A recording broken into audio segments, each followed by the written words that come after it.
So I think we hit an arabesque blizzard. Now, I don't know if anyone else has ever done that or not, but I'm really pretty impressed with that. This is my favorite snake from the litter actually here. What's up, snake fans? Dave Palumbo here for Muscle Serpents Daily, and I am back. That's right, I'm back from my little vacation, which really wasn't a vacation. A little trip to the hospital. I needed a little surgery. I had an enlarged aorta, which is the main artery coming off your heart. They had to repair that and kind of replace it. So that was a pretty serious surgery. Everything went well. I can't complain. I'm home now. I'm recovering. I'm a little weak, but I'm back. And we had a couple boa litters while I was gone. So we're going to take a look at that. The kids are screaming in the pool, in the backdrop, and little by little, I'm going to get back to the videos. I don't know how many videos I'm going to start doing a week, but I wanted to get you this one to get started because I know I haven't given you one in a while. I had a few that I had left in the can that I kind of threw up there while I was in the hospital, but this is the first new one back. And once again, we had two really nice boa litters. So let's go into that snake room, take a look into the incubator and see what we got. All right, guys, we produced a couple boa litters while I was in the hospital. I want to kind of show them off to you. They're still kind of in the incubator. I put them in the incubator when they're born. And, well, Pablo did, I should say, just so they can shed. They're pretty much almost all shed.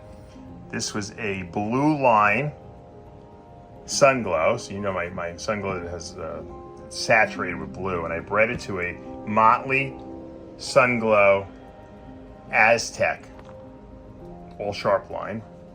So everything's albino, everything's sharp albino. We got stuff that's got MOTLEY in it, like this one right here, that's just loving on me for some reason. And we have, what's interesting is that they almost look, some of these actually look T positive in a sense, but they're not, you know, and I don't know if I'm guessing that has a lot to do with the interaction with the AZTEC gene and the line bred aspect of the blue line. Like this one has a lot of blue in it. It's hard to see. I think the blue, blue takes some time to come in, but there's definitely a blue influence. Like you can see, like these are dark albinos. I mean, now I know AZTEC, obviously this is AZTEC right here. AZTEC is going to definitely do some cool stuff. It's going to darken them up a little bit and give you some interesting pattern. But I really think the blue line, like this one, I can see the blue. Look at this one. Look how clean this one is. And there's blue tinges. And I know that the camera's not probably picking it up the way it should, but this has definitely got blues in it. And once again, we'll have to see over the next couple of months how these develop because we got a lot of them. I think we got like 20 some snakes here. And I'm just gonna watch and see how the best ones develop. But they're all spectacular. I mean, anyone who's into like MOTLEY, AZTEC, SUNGLOWs, sharp SUNGLOWs are gonna love these babies. And we'll make some of these available for sure at some point. The AZTEC ones are really, really nice, and the MOTLEY ones are really nice. Those seem to be the most popular among people I've been showing them to. And here's, and they're very nice. You can see I'm not getting bitten at all. They're very mild mannered, which is very unusual for boas. Usually they're hungry because I haven't fed them yet. But they had really big yolk sacs. These guys, they were really well fed. Now they're getting. I should have kept my mouth shut. Now they're getting. Now they want to go for a little adventure. But I'll keep you guys updated as these develop. This one might have the most blue in it. My friend Chase is here helping me clean gauges because I can't lift things yet. But yeah, this one, Chase, this one I think has the most blue in it. Yeah, right here. I don't know if the camera's picking it up, but I definitely see a lot of blues in this one. All right, let's take a look at the other litter. Okay, here's our third boa litter of the year. This is the second one I'm showing you. This was an interesting one. This was an arabesque, which is a really heavily patterned boa. Sharp SUNGLOW, het RDR black-eyed anery. So it is it was 100% het for black-eyed anery, the father. And we bred him to a sharp SUNGLOW female that was 100% het RDR black-eyed anery. So we're gonna have some visual RDRs and everything else is gonna be 66. So this is the 66%ers. So these are all sharp albinos. Everything in the whole litter is gonna be sharp albinos. This is a really nice one. This one I think is like a super hypo, or super hypo sunglow, if you want to call it that, or super sunglow. Really nice. They're all, if you like albinos, this is a really nice albino litter. You can see when you have more copies of the hypo gene, you have less saddles. It really diminishes the saddle count tremendously, reduces the pattern. It also lightens them up. Here's a, I think this one is an arabesque right here. This one has like that arabesque pattern to it. Let's see, right here. This one up here. Whoop, whoop, whoop, whoop, whoop. Maybe Chase can, maybe you can corral this guy a little bit here. All right, there we go.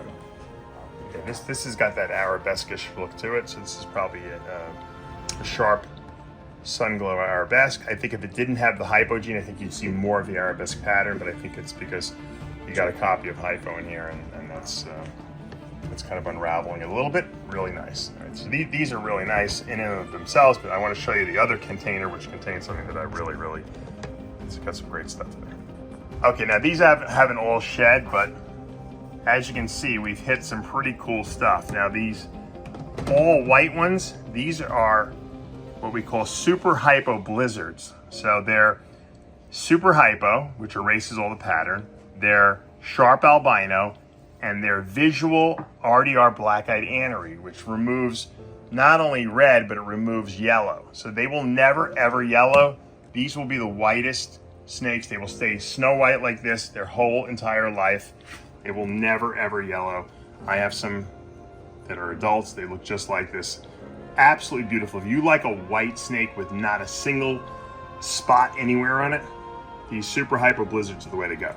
Now, and we actually hit a few of them, which is really, which is pretty cool because the odds are pretty high to hit the super hypo blizzards.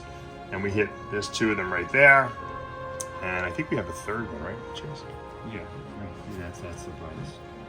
I'm gonna, let's see. Is this the one? Oh, yeah, this, I think those other two haven't shed. I think this is the one that has shed. So you can see, look how white. They're pink before they shed, and this one is just snow white. And, I mean, absolutely gorgeous. And you know what? This time around, I will make some of these available. I kept all the ones from the last year's litter because I just didn't want to let them go. And I'll probably make a couple of these available. But I really would love to keep them all. I love white snakes and I love white boas, and this is, I mean, just look at this thing. It's about as white as it can get. Absolutely beautiful. All right, let's put these back. I want to show you another one that came out really kind of interesting, and I kind of posted on my Instagram. A lot of people were commenting. I believe this to be, and maybe Chase, wholly white one, so we can use it as like a contrast. I believe that to be a arabesque hypo blizzard. So I don't think it's super hypo. I mean, it could be. The super hypo usually erases all the pattern, but arabesque puts pattern back in and it's dark. So you're getting like almost like a purplish look to this snake. So it's definitely black-eyed anery. It's definitely sharp albino. It's definitely probably got at least one copy of hypo, so it's definitely Sunglow. So we would normally call this a hypo blizzard. I think there's arabesque, as you can see the difference between these two. This has got like a purplish tinge to it, or whitish, and it's got pattern in it that looks arabesque-ish in nature. So I think we hit an arabesque blizzard. Now I don't know if anyone else has ever done that or not, but I'm really pretty impressed with that. This is my favorite snake from the litter actually here, even more than the pure white ones, just because it looks different, and I haven't produced one like this. So great litter. We got a couple other just 66% het RDRs in here that were a little left over, and we have a bunch of blizzards, and a lot of them haven't shed. So like I said, if you guys are looking for blizzards, or you want to get into the project and you want to get like some of the potential hets, hit me up. We got some great stuff here. Once they start eating, I'll be much more likely to want to sell them. But a lot of people, whoever reaches out to me first, those are the people who get first dibs on these things. So most of the snakes I sell are from people contacting me from the videos. Great litter. I'm sorry I missed it, but at least I get to enjoy it now. Now a little update on my albino Palmetto corn snake. She's getting really big now. And we're gonna be working on more of a visual enclosure for her, because I love her so much. I love the way she looks so much. She's getting better and better as she gets older too, because these splotches get wider, and as her body gets bigger. Super cool. Can you imagine finding this in your backyard? Someone found these palmettos in their backyard. That's the original ones came from. Pretty cool. Look at that. So that's an albino palmetto corn. So you're not gonna see the darker pigments in there because the albino changes everything, takes away all the blacks. You're just gonna get the reds. Here's a few more Nelson's milk snakes that I picked up recently in a trade with someone. They're very aberrant looking and kind of cool. He wanted to trade for, I think it was a ball python or something like that. I'm like, yeah, cool. Can't have too many Nelsons. Look at this one. This one's really cool looking here. This is definitely albino. I think it's albino splotched. And really digging these. I love reds and stuff like that. So these are really nice, really nicely colored. And the splotching changes the way the pattern is distributed. These are babies. As they get bigger, they're gonna look cooler and cooler. All right, here's my Aru baby green tree pythons that we bred this year, and got my son Logan here. We just did soccer. Yeah. You like these little guys? Yeah. We lost one. One died the other day, Pablo said. I don't know why. I don't know. How? It was like... They're little. When they're little, they're very fragile. I don't know. You got to make sure they eat. That's the key. And Pablo must not even feed them. no, he's feeding them. They're just sometimes, sometimes they just They just got born. don't survive. They just got born a week ago. No, they were born a while ago, but not a week ago. So we're keeping them over water just to make sure they get the right humidity. Yeah, and we're checking for eggs. Yeah, we've already looked for eggs. We haven't found any today, but And there might be eggs over here. we're gonna clean this little water out here of the green tree python and give it some fresh water. All right, guys, that's going to do it for today here at Palumbo's Pythons and Boas. Hopefully you enjoyed those boa litters as much as I did, because I only got to see them via video and photos myself, and then I had to wait till I got home from the hospital. I got to go in and finally handle the boas and play with them a little bit, and that's always fun. And we got a lot going on. It's egg season. We had a few clutches. I haven't really showed those to you, but we will certainly start seeing some eggs hatching pretty soon as well. And I know I got a couple more boas that are ready to blow any day. So a lot of cool stuff coming up over the next couple months. Thank you for all your well wishes and support that you guys put up, and it means a lot to me. And when you're down and out, it always feels great when people tell you, that they're sending prayers out to you and then quick healing, and it just helps you just a little bit more get over that hump and get back into the saddle. So I am back, and hopefully I'll be giving you some regular videos on a regular basis again. If you haven't done it already, hit that subscribe button, turn on those notifications, hit that like button. I'll see you back tomorrow morning.